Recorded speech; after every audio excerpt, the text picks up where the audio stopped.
Ok.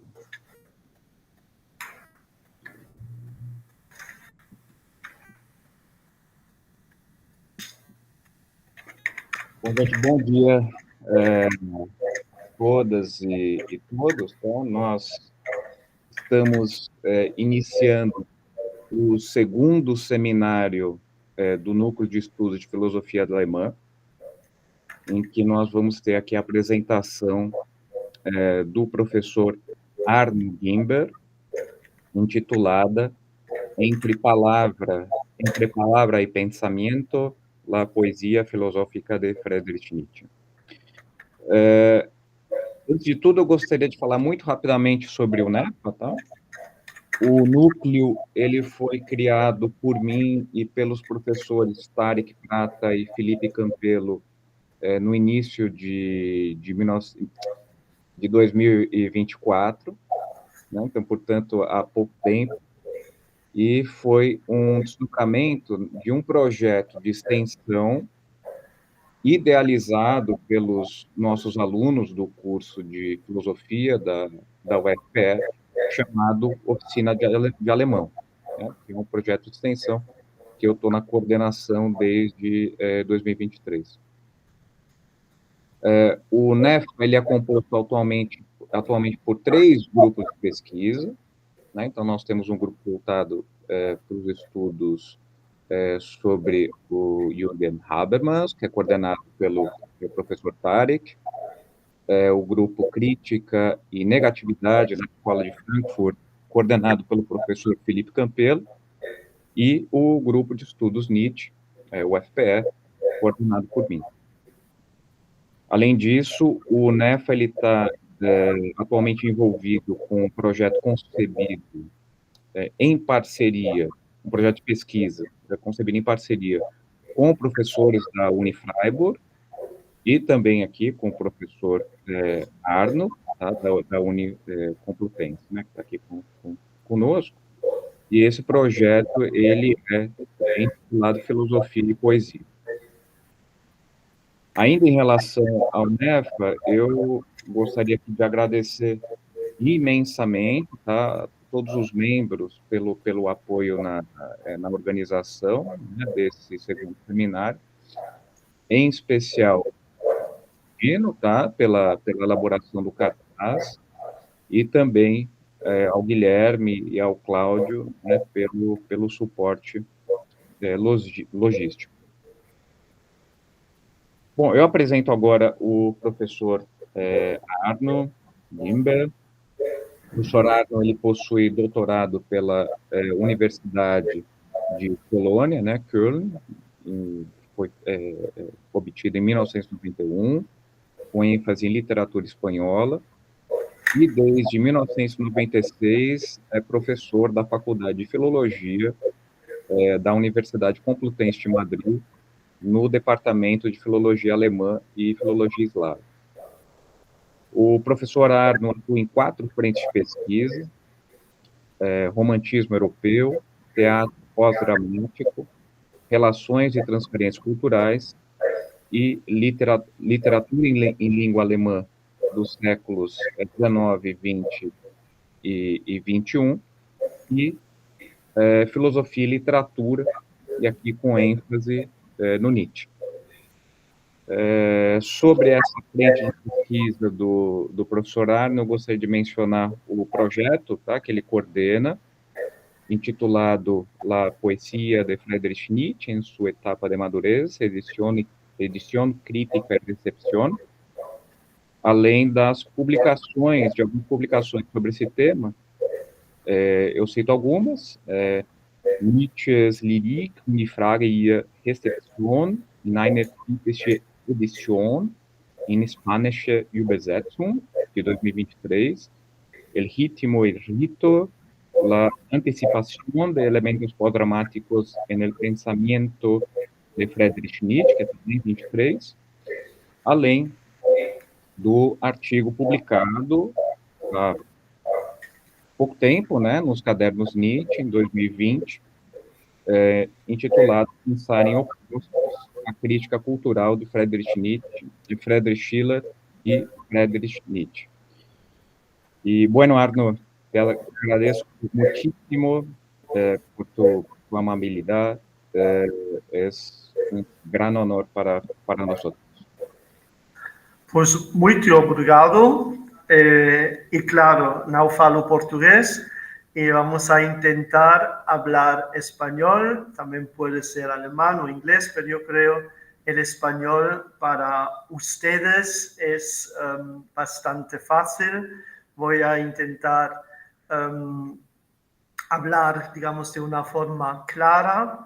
Gracias, Eduardo, por esta presentación y por la ocasión de, bueno, de poder dar esta clase, de presentar un poco parte de mi trabajo aquí. Estoy muy ilusionado y entonces vamos a ver cómo podemos enfrentar eso. Es difícil el formato, claro, porque no les conozco a Eduardo, es un amigo, pero a los demás es como tener ahí en la pantalla unas fotos y nada más. Entonces no sé cómo es el feedback, si lo que voy a decir es interesante, si aburre. Entonces todo eso lo vamos viendo. Siempre se me puede interrumpir, claro, es decir, esto no tiene que ser una conferencia de una hora y a lo mejor incluso voy a formular preguntas. Vamos viendo. ¿Se me entiende así? ¿Eso está bien? ¿Está bien? ¿Sí? Creo que sí, ¿no? Vale, ok. Bien. Y entonces mandé a Eduardo hace 2 días unos textos que él amablemente ha puesto la traducción al portugués y entonces vamos a ver si trabajamos con estos textos. Al principio voy a dar una pequeña introducción, después pasar por los textos y a ver cómo se desarrolla la clase. Entonces, como germanista aquí en la Complutense, me interesa la relación entre literatura y filosofía, porque pienso que esta conexión...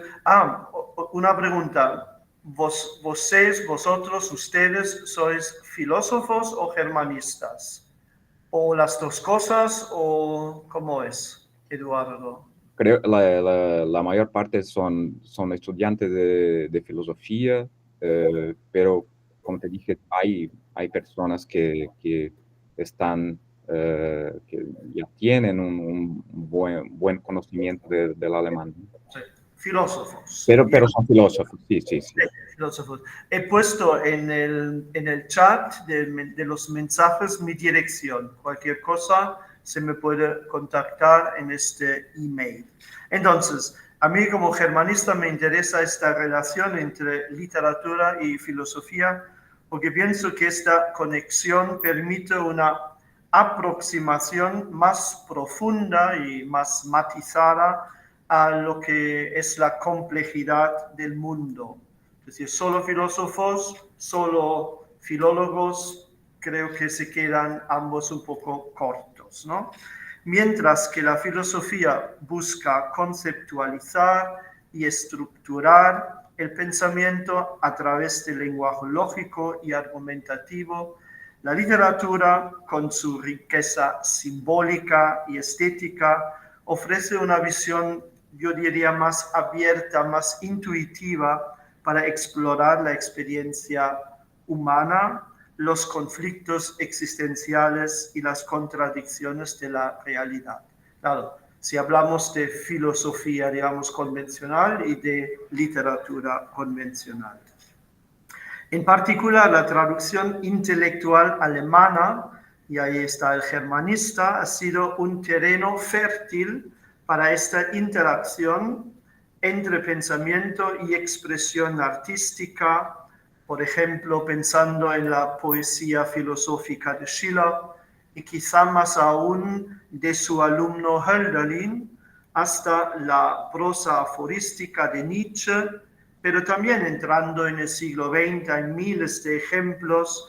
Las novelas de Thomas Mann serían uno de ellos, o, lo que me interesa mucho en mi trabajo, el teatro de Bertolt Brecht, que integran reflexiones teóricas en sus estructuras narrativas o escénicas.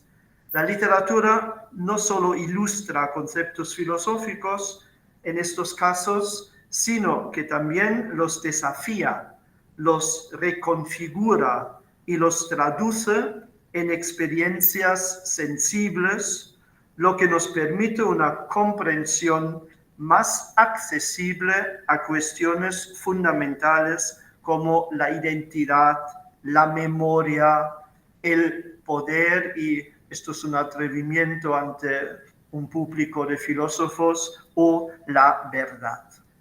Bien, de esta manera, el estudio de la intersección entre literatura y filosofía no solo amplía nuestras herramientas analíticas, sino que también nos invita a presentar los límites del conocimiento y a buscar nuevas formas de comprender y representar el mundo en su complejidad.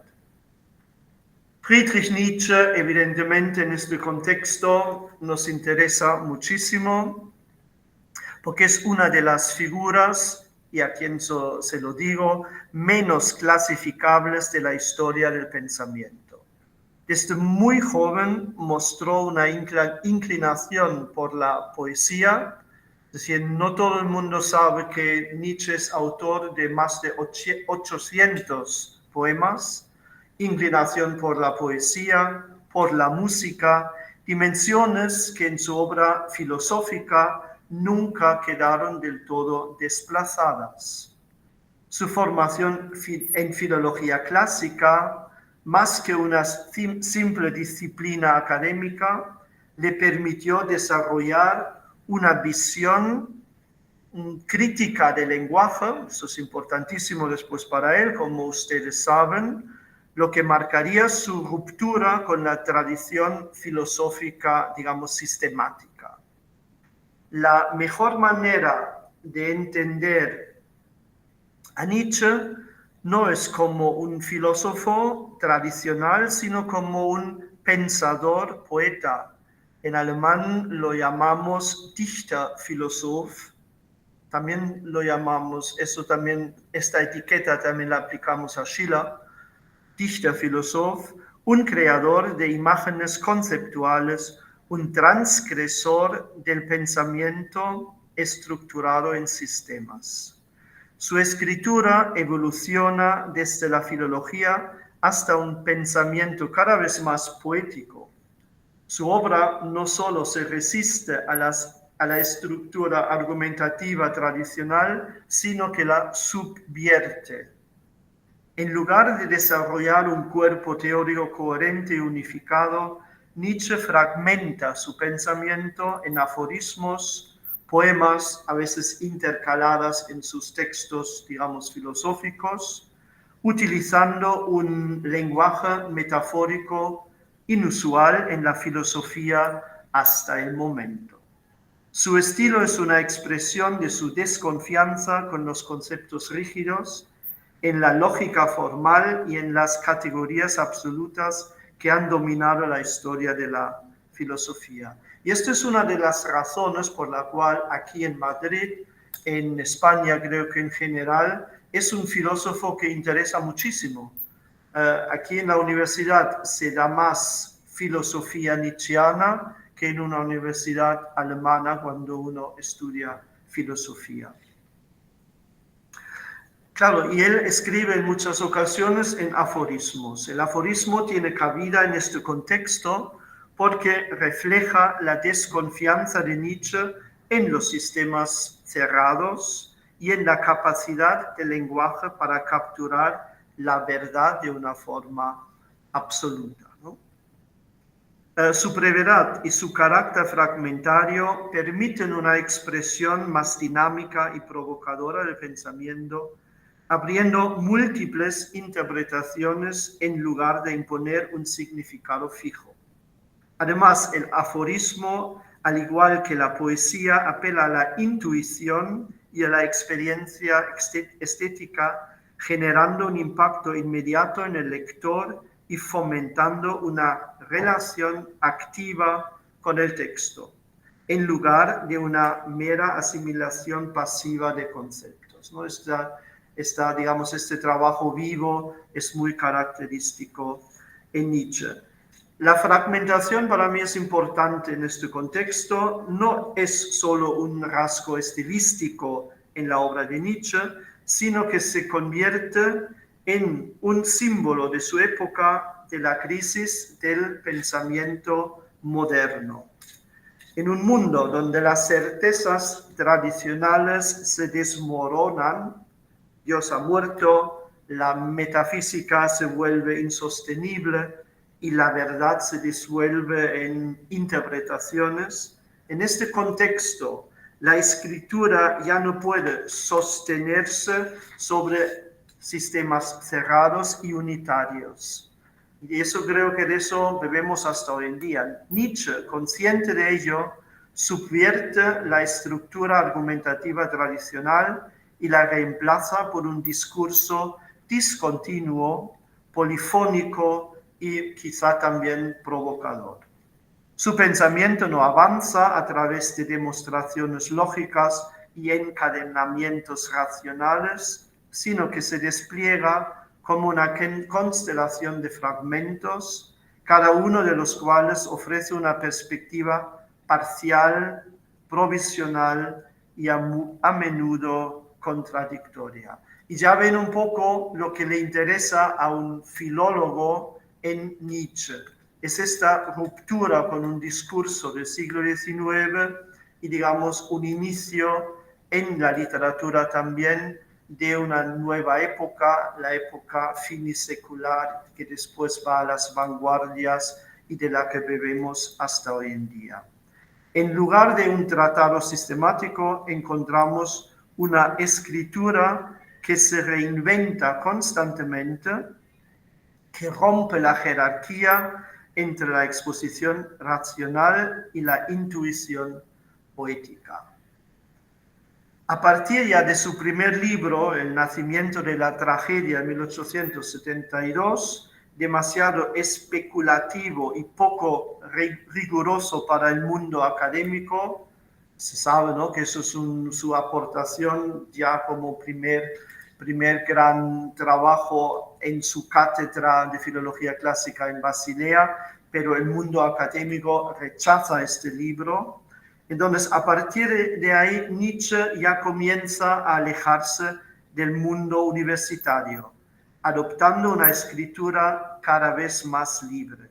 Su escritura, cada vez más poética, se transforma en una manera de pensar en imágenes, en un intento de transmitir lo inefable, lo que escapa a la conceptualización rígida de la lógica filosófica. Entonces ahí está, por ejemplo, Humano, demasiado humano, del 78, que ya es una transición hacia la fragmentación y el aforismo, por no hablar de Así habló Zaratustra, donde la filosofía se convierte de alguna forma en poesía, en una obra híbrida entre profecía, metáfora y tragedia. Después, claro, seguimos ahí hasta los Dionisos Dithyramben del 88, donde la filosofía ya se convierte enteramente en poesía. Entonces, a partir de ahí, no hay una relación esencial entre la palabra y la realidad que se pretende describir. Sobre verdad y mentira, en el sentido extramoral, una obra también temprana, expone su visión de que los conceptos no son más que metáforas gastadas, ficciones lingüísticas que hemos olvidado que son tales. Y si el lenguaje filosófico es incapaz de captar la realidad en su totalidad, ¿dónde puede hallarse una forma de conocimiento más auténtica? Y es aquí donde Nietzsche encuentra en el arte y en la literatura un modo de aproximarse a lo que la filosofía tradicional no puede expresar. El arte no trata de fijar significados absolutos, sino que crea nuevas perspectivas, moviliza emociones, despierta experiencias y revela dimensiones del mundo inaccesible a la razón discursiva. Esto es la introducción. Hasta aquí yo creo que todo esto es bastante evidente. Para mí es una justificación para explicar por qué me interesa Nietzsche y por qué me interesa Nietzsche dentro del contexto filológico. Si hay preguntas, se puede intervenir directamente, se puede escribir algo en el chat, lo tengo abierto y aquí estamos, ¿no? Y entonces, para acercarnos ya un poco más a lo que queríamos o que quiero hacer en esta clase, es el poema filosófico, ¿no? Uno de los modos más interesantes en los que se materializa esta fusión entre pensamiento y estética, para mí, bueno, es evidente, es el poema filosófico, una forma híbrida que se sitúa en la frontera entre filosofía y la literatura. A diferencia de la argumentación lógica y conceptual propia de la tradición filosófica, el poema filosófico no pretende demostrar una verdad, sino evocar, sugerir y abrir horizontes de sentido que no pueden del todo capturarse mediante el lenguaje analítico. El poema filosófico representa una forma híbrida de pensamiento capaz de transmitir enunciados sobre el mundo sin encerrarlos en conceptos rígidos. Y entonces, simplemente para demostrar cómo esto funciona de una forma corta, concisa, he aportado como introducción un poema de Goethe que es muy conocido, que en la edición príncipe que se llama Ein Gleiches, porque hay otro anterior que se llama Wanderers Nachtlied, y si les parece bien, lo leo en alemán, ¿ok? ¿Vale?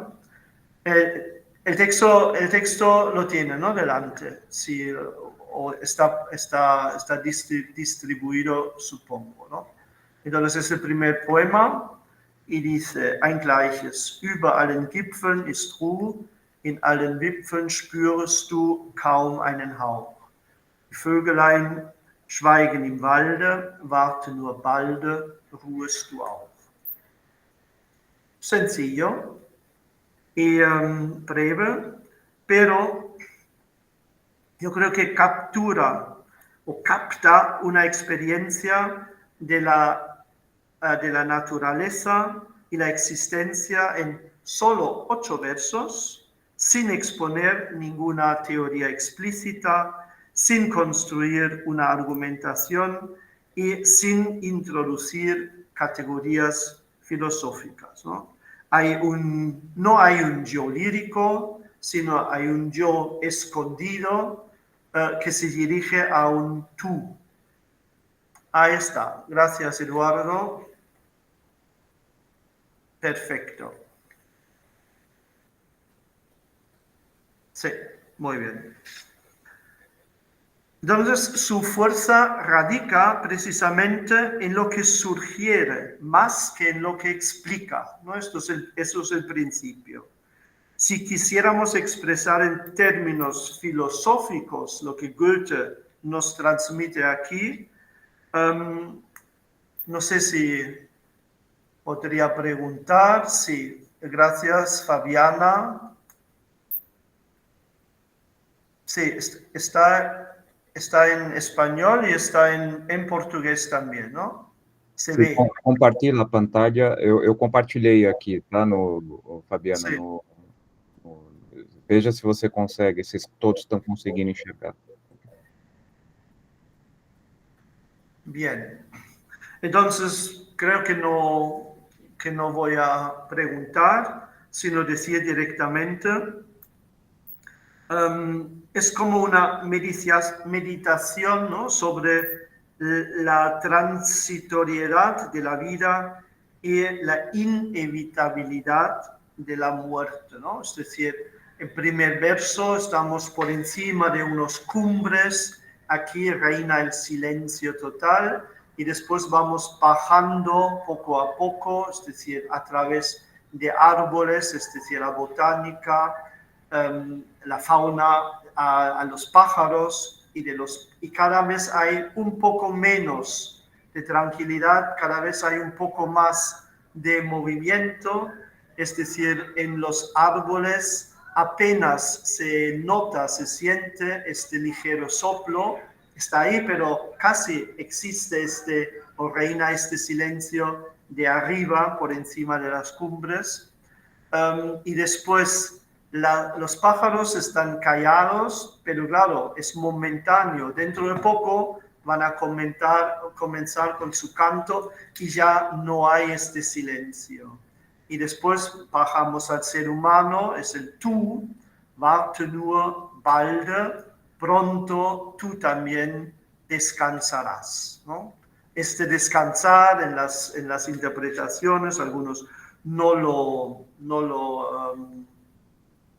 relacionan con la muerte, pero yo creo que se puede evidentemente sostener, ¿no? Es decir, es un poema sobre la naturaleza de la existencia y de la finitud humana y se capta a través de estos 8 versos. Es decir, el poema no nos dice qué pensar, sino que nos hace sentir algo.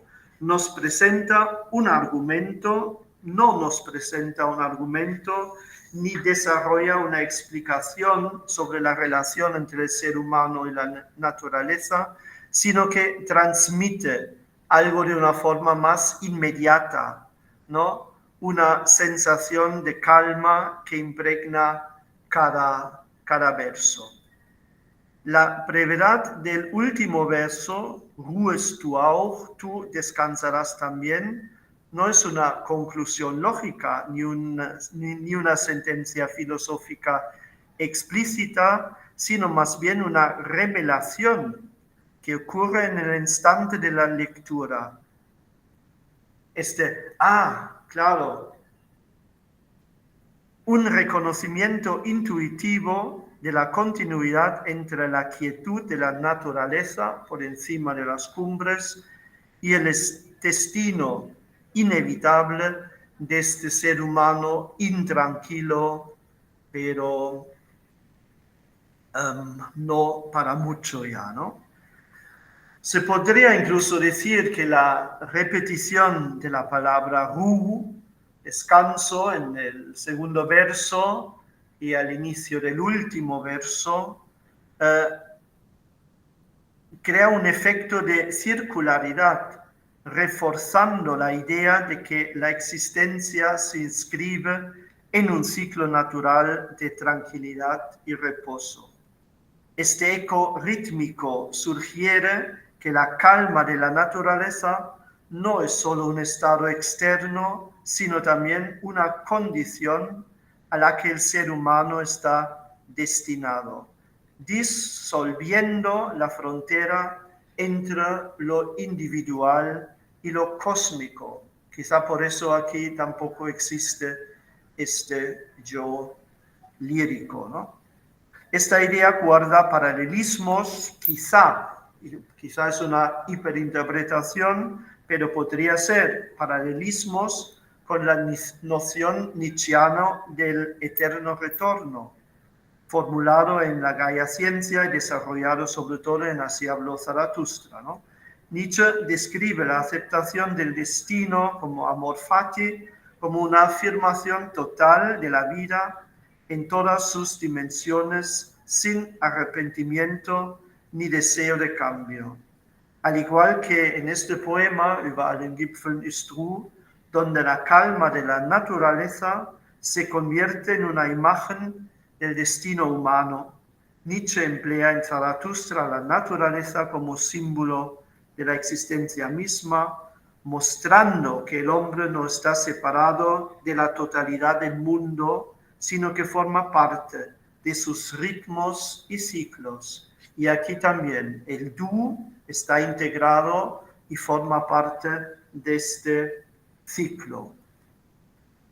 Entonces, esto para mí, la verdad es que no sé si es un poema filosófico, si buscamos una definición muy concisa, pero para mí expresa una idea que puede ser filosófico a través de la literatura, de una forma como una revelación, algo que se me aclara simplemente según voy leyendo, y tampoco me hace falta una gran interpretación académica detrás. Claro, se puede hacer. La filosofía busca definir, clarificar, argumentar. La poesía sugiere, deja en el aire, produce una resonancia que escapa a la conceptualización.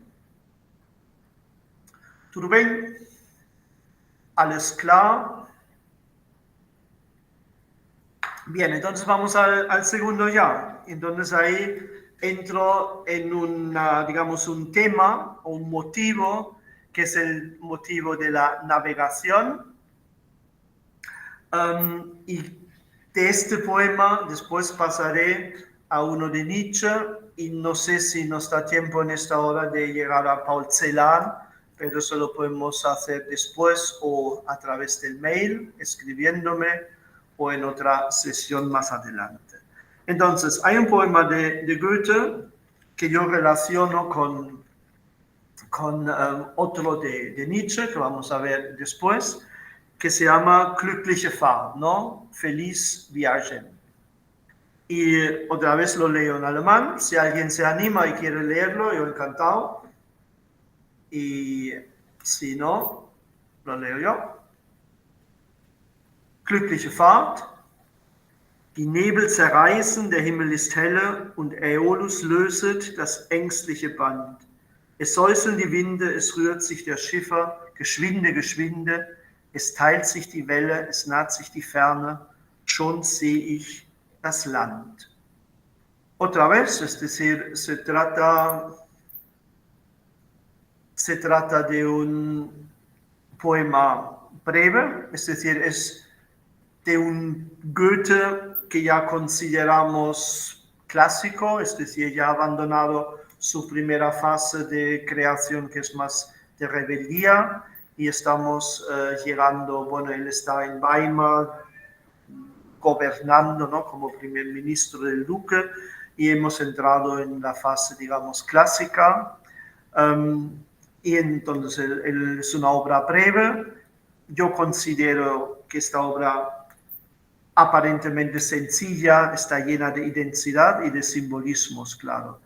En sus pocos versos capta la sensación de movimiento, la superación de obstáculos y la firme determinación de alcanzar un destino, ¿no? Lo que se ve al final. Desde el mismo título ya se anticipa una experiencia de éxito. Eso no importa, porque si llegamos al final a Paul Celan, esta experiencia de éxito evidentemente ya no existe, ¿no?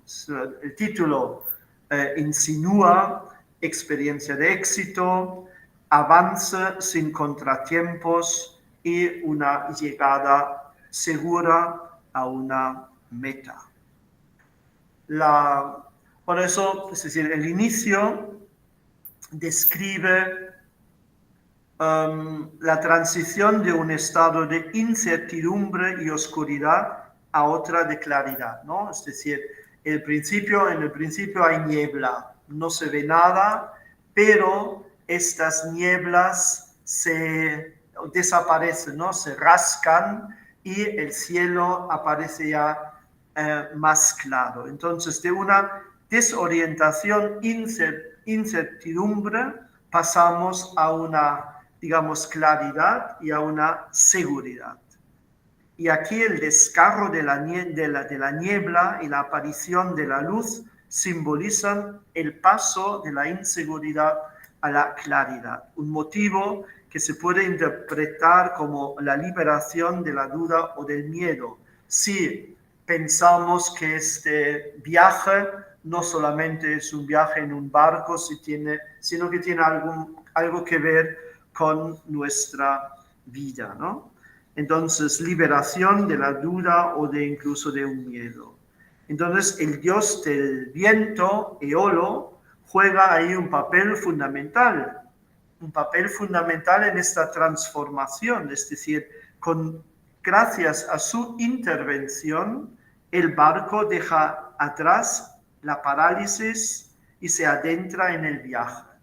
Entonces, claro, en la mitología griega, lo saben, Eolo es el soberano de los vientos y su papel en el poema puede entenderse como el de una fuerza superior que guía y facilita el tránsito hacia lo desconocido.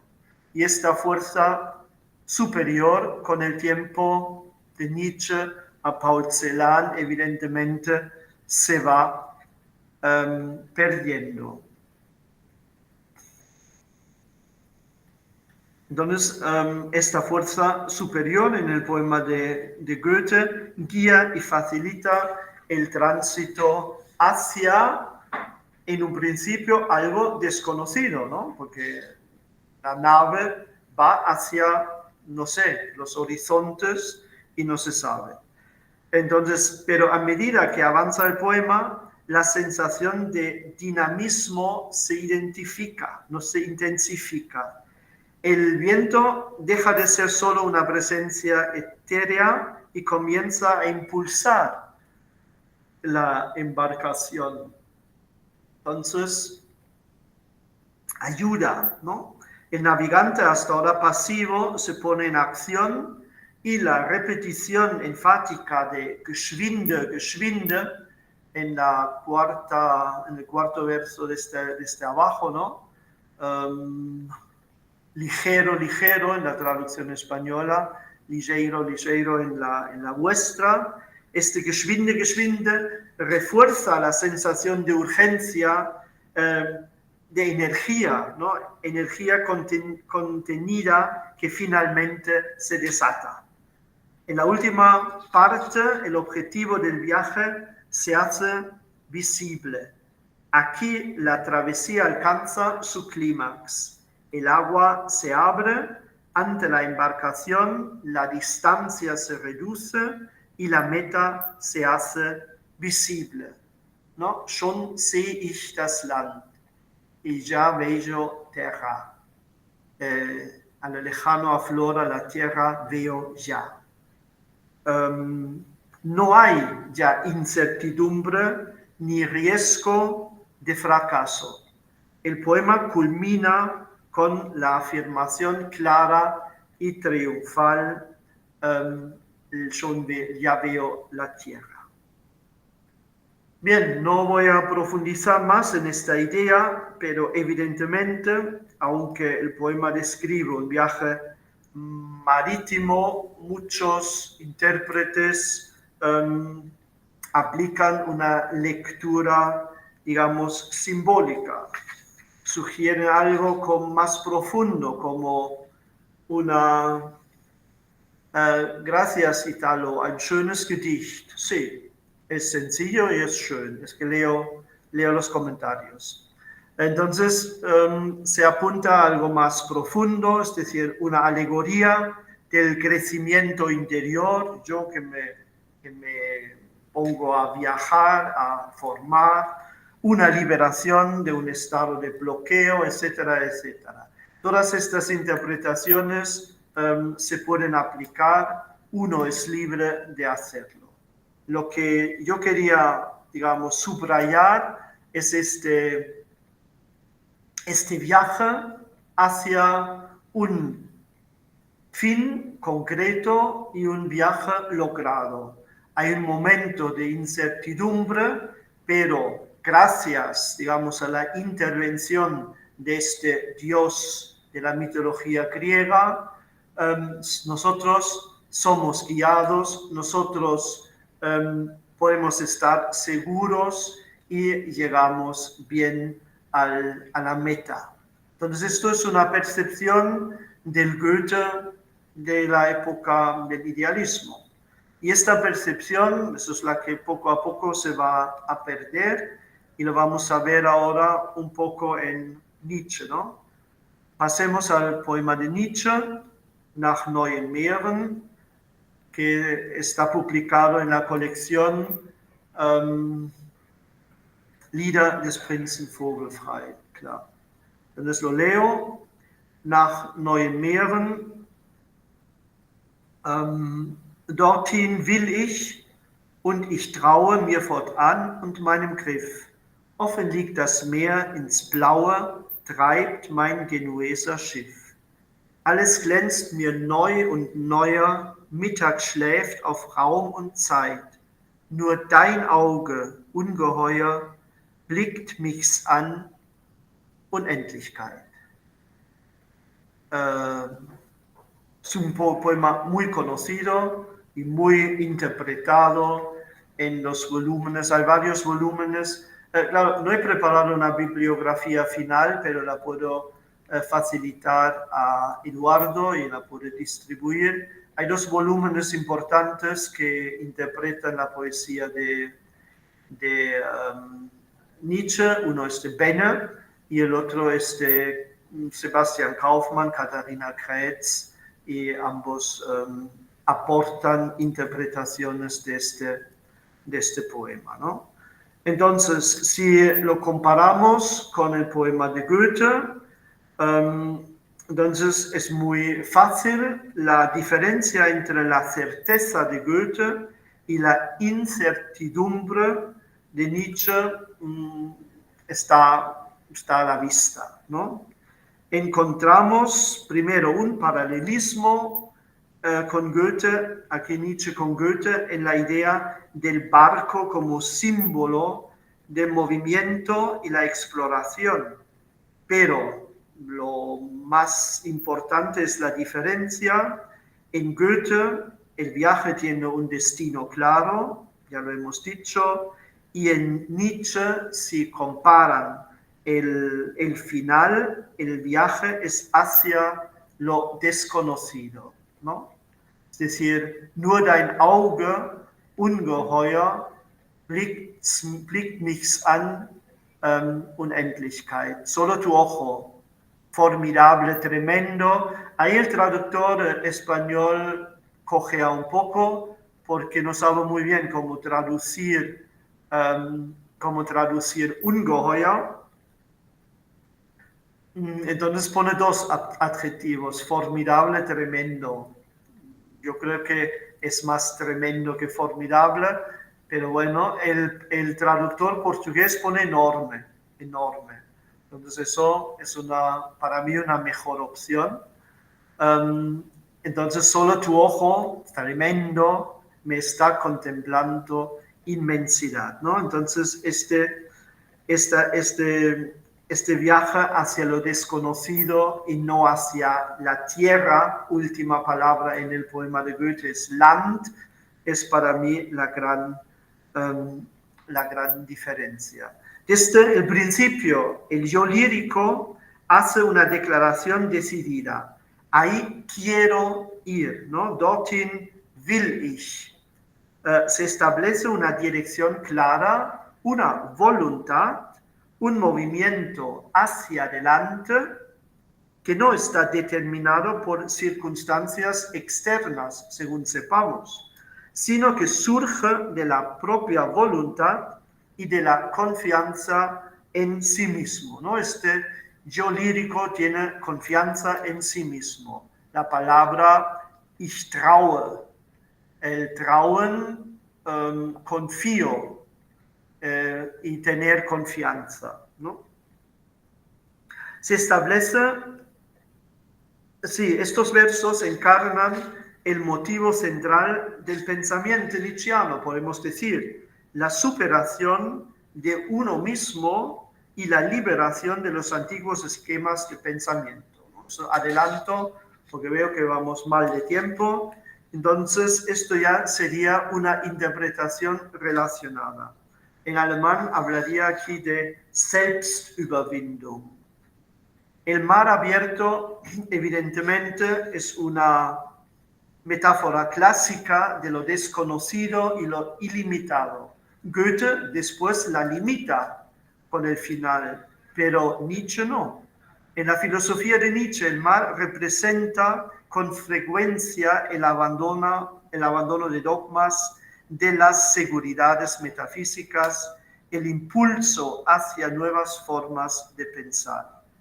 La expresión, ¿no?, ins Blaue, en el cuarto verso, offen liegt das Meer ins Blaue, por el azul, para o azul.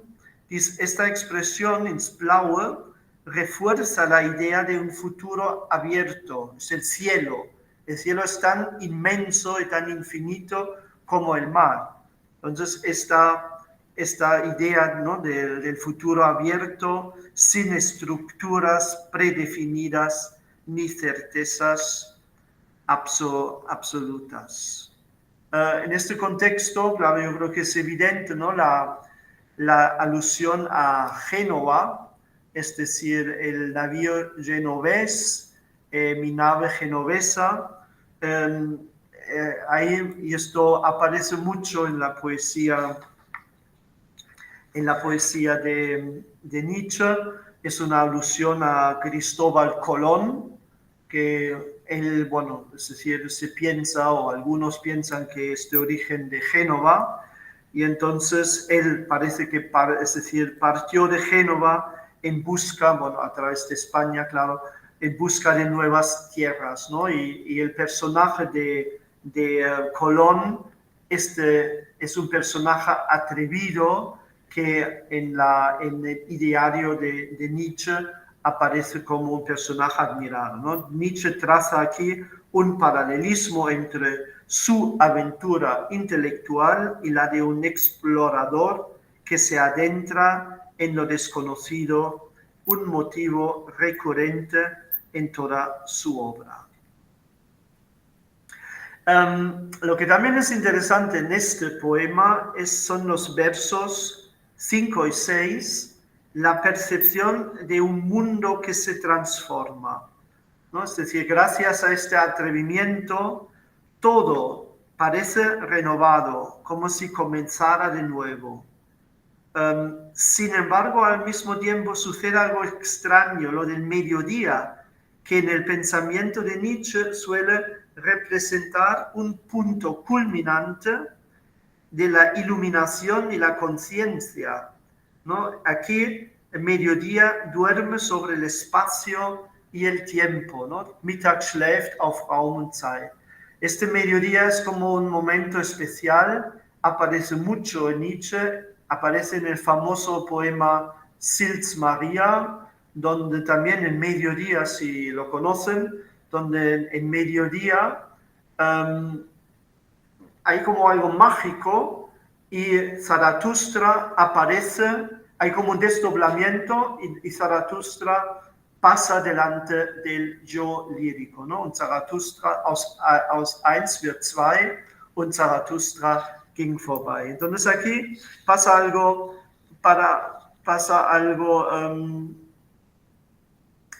parecido. El camino lleva hacia nuevos mares y ha llegado el mediodía, que con ello ya no se alude a la hora ordinaria del día, sino a lo que en Zaratustra se llama el gran mediodía, la supresión de la temporalidad lineal, experimentada como un desbordamiento abrumador de calor y luz. Lo deja claro la metáfora de manera inequívoca. O si bien se puede imaginar un mediodía que en un desplazamiento metonímico duerme por sí mismo, cuando el mediodía duerme sobre el espacio y el tiempo, lo hace según la lógica de la imagen fuera de ellos. Este mediodía es una indicación temporal solo en forma de paradoja, denota un nunc stans del eterno retorno. Y en este instante extenso de tiempo ya no es solo un mero pensamiento, sino que se convierte enteramente en mirada y visión. Solo su ojo descomunalmente me mira fijamente infinidad. Cualquiera que haya sido el desarrollo de los movimientos filosóficos del pensamiento y las emociones del alma hasta este punto, en este instante se ha producido un contacto entre el yo y esta infinidad, esta inmensidad. Y esto es pensamiento filosófico, digamos, trasladado a la poesía, ¿no? Entonces, lo mismo, y estoy mirando el reloj, lo mismo podemos encontrar en, digamos, en la filosofía en prosa de Nietzsche. Este poema tiene una correspondencia en la Gaia Ciencia. También he traído este texto y no sé si... No lo pongas ya. Es decir, el siguiente texto sería simplemente demostrar cómo hace Nietzsche filosofía, porque entre este poema y el texto es un aforismo de la Gaia Ciencia. La verdad es que no hay mucha diferencia, ¿no? Es decir, se ve un poco en la misma textura, es un discurso bastante parecido. Pero voy a resumir, digamos, este poema y digo lo siguiente. El yo lírico está de entusiasmo, ¿no?, por la aventura en el poema. Eduardo, pon otra vez el poema, por favor, porque no nos da tiempo entrar ahora en el texto. Gracias, ¿no? Se nota un entusiasmo por la aventura, descubrimiento, y de repente este yo lírico se enfrenta a una experiencia abrumadora, que es el final, que es la Unendlichkeit, la inmensidad, la infinitud misma. Mientras que los versos anteriores transmiten todavía seguridad o al principio y autodeterminación, aquí el tono cambia quizá hacia lo sublime e incluso, y esto no es contradictorio con lo sublime, a algo inquietante, ¿no? Al final aquí hay algo inquietante. Esta palabra ungeheuer, ¿no?, también podría ser aterrador, quizá mejor que tremendo, expresa una mezcla de asombro y de estremecimiento. Y después este ojo de la inmensidad sugiere vastedad sin límites. No solo representa una determinada libertad que se plantea al principio, sino también un desafío existencial. Y entonces aquí se revela una tensión fundamental en el poema. El mar simboliza la libertad, pero también la pérdida de orientación y el extravío.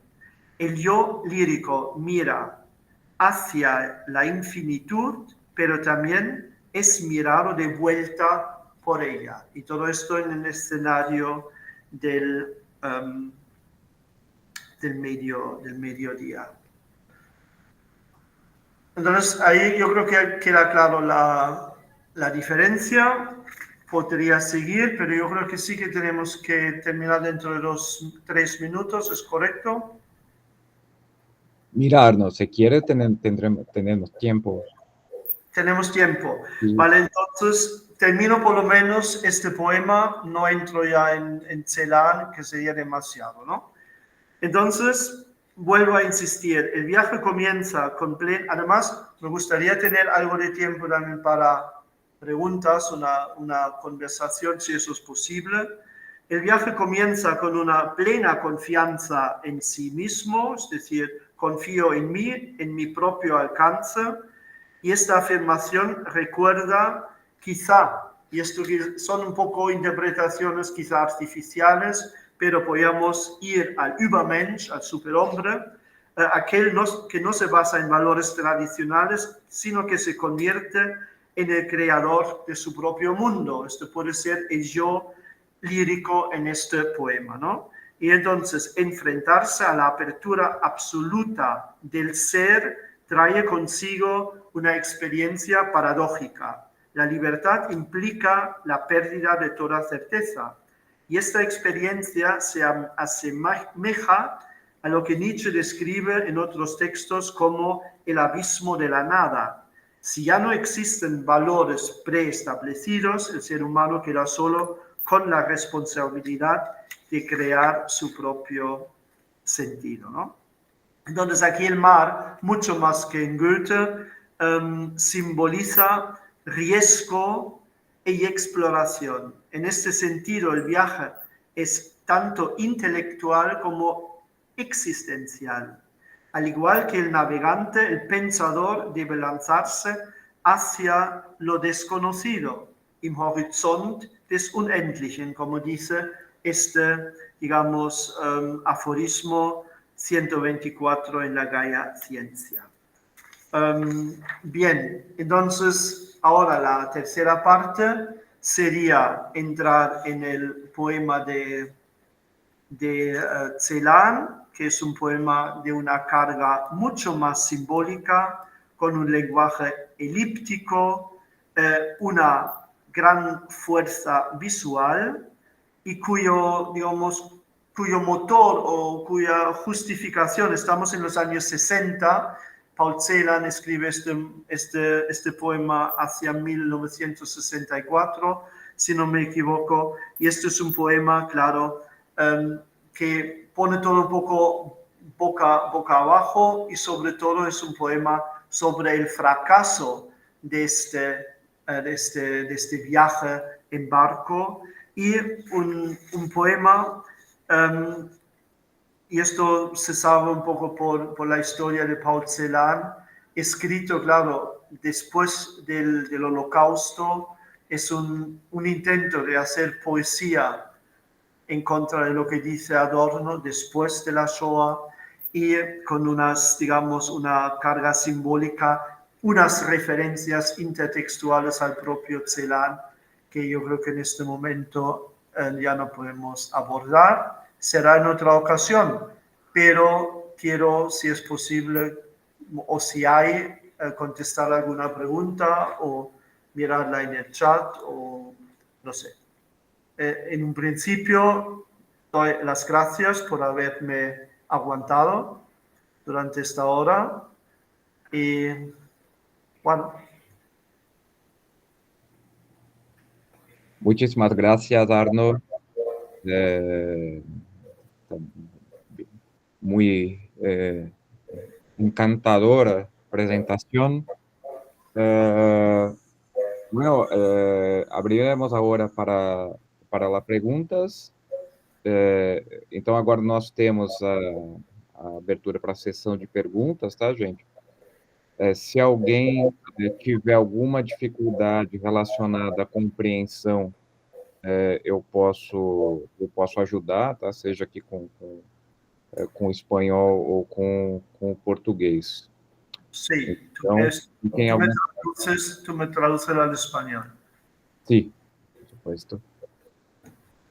¿Alguien? Guillermo, que lo puedo hacer en alemán. Vai lá, Guilherme. Una vez más, buenos días. Buenos días.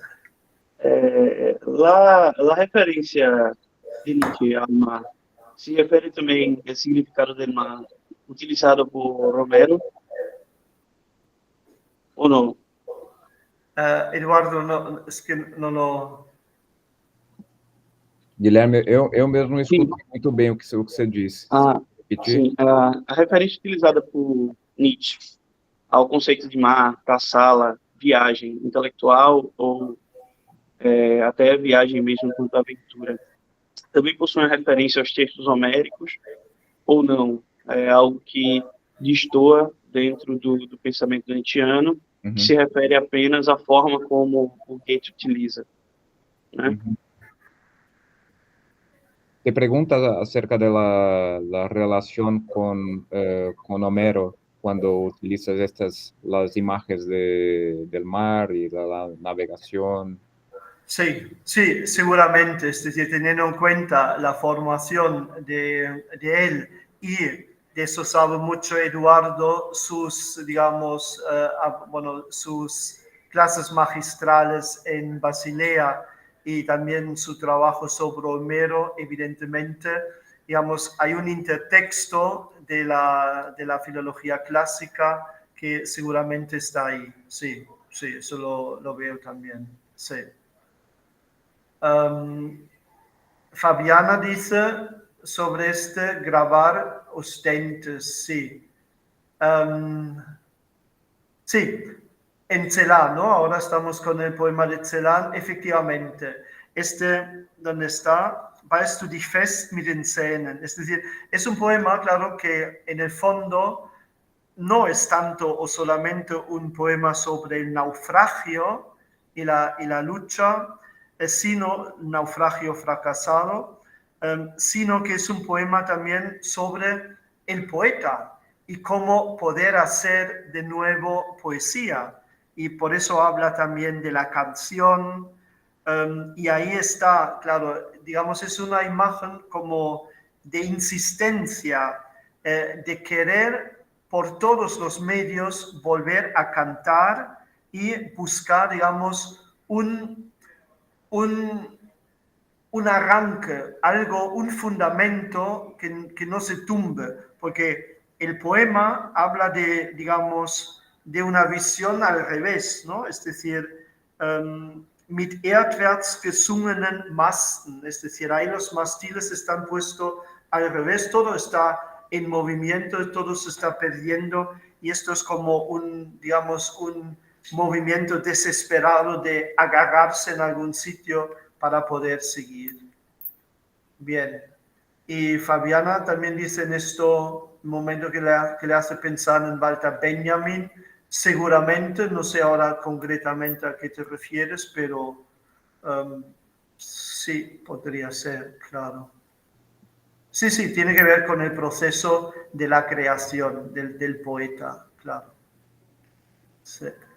Fabiana, se você quiser fazer algum tipo de acréscimo através do áudio, fique à vontade, tá?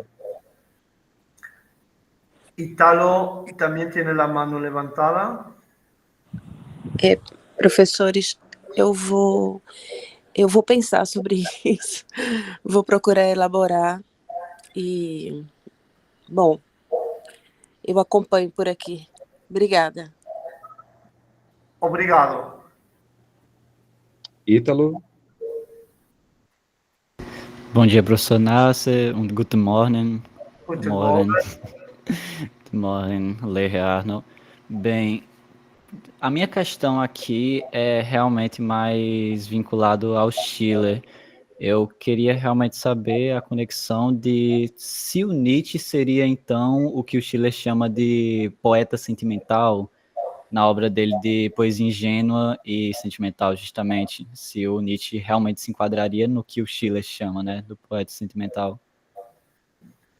Es decir, si lo he entendido bien, es la pregunta si podemos considerar en las categorías de Schiller a Nietzsche un poema sentimental o ingenuo, ¿no? Sí. Muy buena pregunta.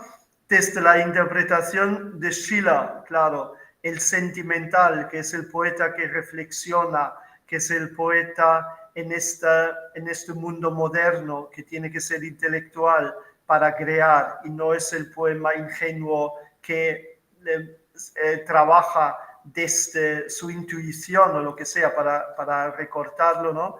Entonces, en este sentido, claro, Nietzsche sería un poeta sentimental. Los poetas ingenuos son los de la antigüedad clásica, donde el mundo todavía se puede vivir sin excisiones. Y para Schiller, en un momento determinado, Goethe es este poeta ingenuo, pero ya avanzando el tiempo y mirando un poco lo que se avecina, Nietzsche sería un poeta sentimental. Sí. Vielen Dank. Bitte schön. O Fagner tinha levantado a mão, não sei se gostaria de fazer pergunta ainda. Bom dia, professores. Não, foi sem querer, obrigado. Ah, tá bem. Bien. Arno, se me permite, eu gostaria de plantear uma pergunta a ti.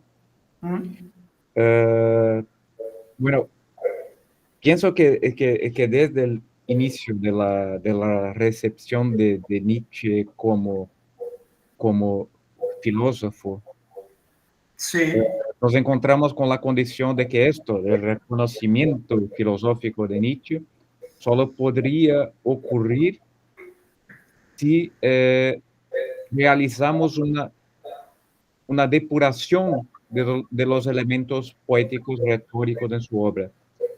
Y esto es muy evidente en el trabajo de Arthur Danto, Nietzsche as Philosopher. ya. Que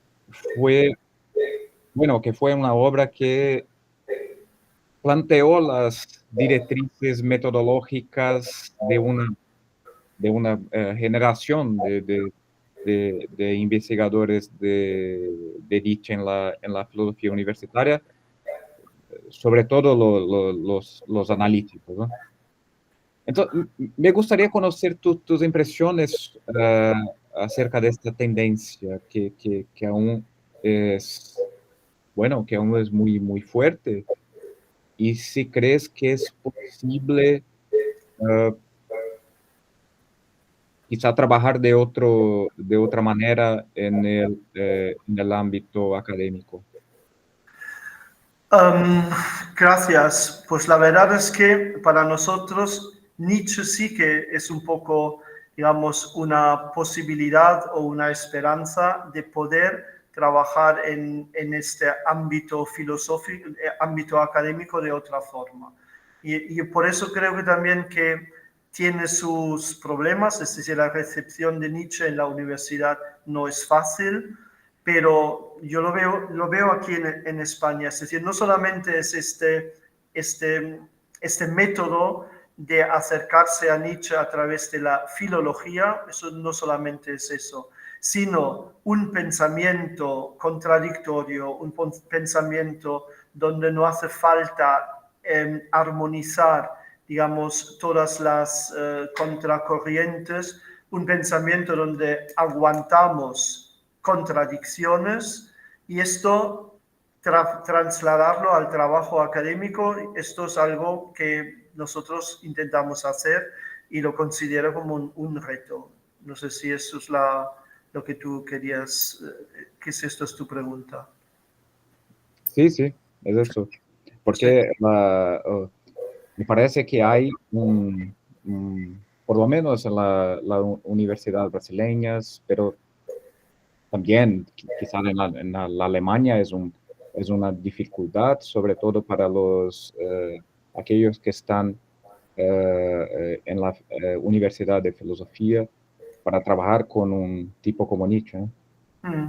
Sí, sí, y los nietzscheanos normalmente aquí, por ejemplo, ni siquiera se quieren etiquetar como nietzscheanos, porque esto ya da como una línea, da un sistema y ellos piensan que no entran ahí.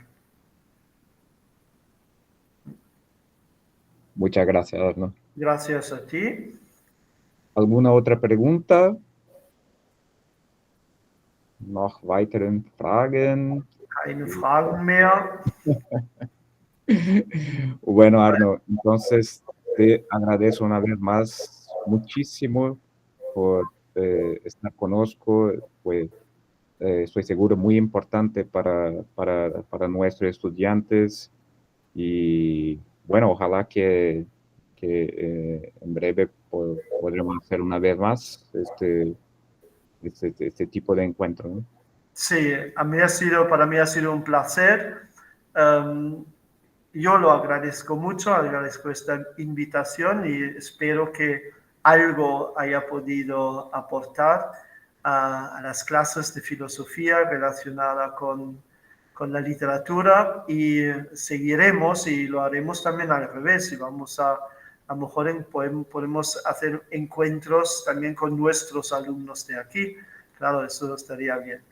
Vale, pues muchísimas gracias y hasta luego. Chao, hasta luego. Graças. Chao, Tchau, gracias. todo mundo. Até a próxima.